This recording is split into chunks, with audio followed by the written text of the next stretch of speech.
सेठ घनश्याम के दो पुत्रों में जायदाद और जमीन का बंटवारा चल रहा था, लेकिन एक 4 बेडरूम के घर को लेकर विवाद गहराता जा रहा था।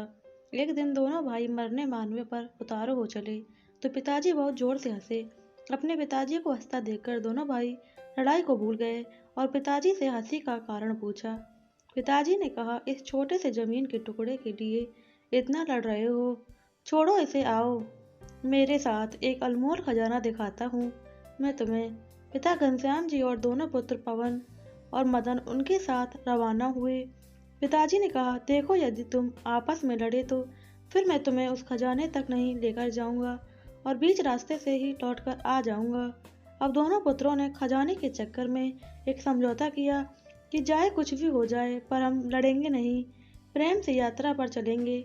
गांव जाने के लिए एक बस मिली पर सीट 2 ही खाली थी और वो 3 थे। अब पिताजी के साथ थोड़ी देर पवन बैठे तो थोड़ी देर मदन, ऐसे चलते चलते लगभग 10 घंटे का रास्ता तय किया।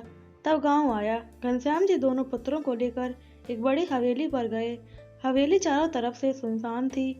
घनश्याम जी ने देखा कि हवेली में जगह जगह कबूतरों ने अपना घोंसला बना रखा है, तो वे वहीं बैठकर रोने लगे।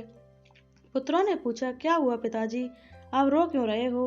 रोते हुए उस वृद्ध पिता ने कहा, जरा ध्यान से देखो इस घर को, जरा याद तो करो वो बचपन जो तुमने वहाँ बिताया था।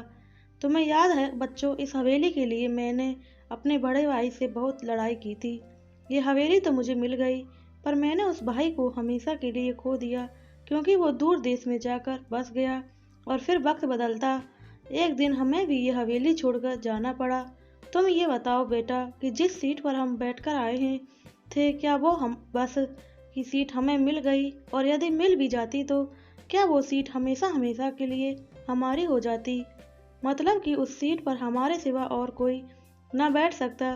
दोनों पुत्रों ने एक साथ कहा कि ऐसे कैसे हो सकता है कि बस यात्रा तो चलती रहती है और उस सीट पर सवारियां बदलती रहती हैं।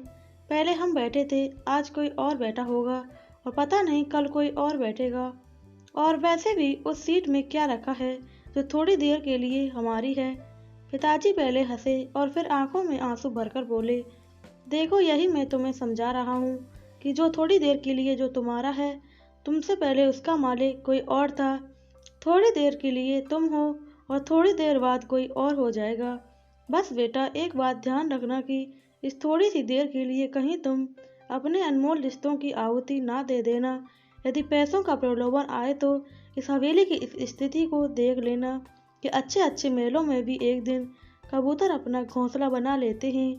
बेटा मुझे यही कहना था कि अब बस की उस सीट को याद कर लेना जिसकी रोज सवारियां बदलती रहती हैं। उस सीट की खातिर अनमोल रिश्तों की आहुति न देना। जिस तरह से बस की यात्रा में तालमेल बिठाया था, बस वैसे ही जीवन की यात्रा में भी तालमेल बिठाते रहना।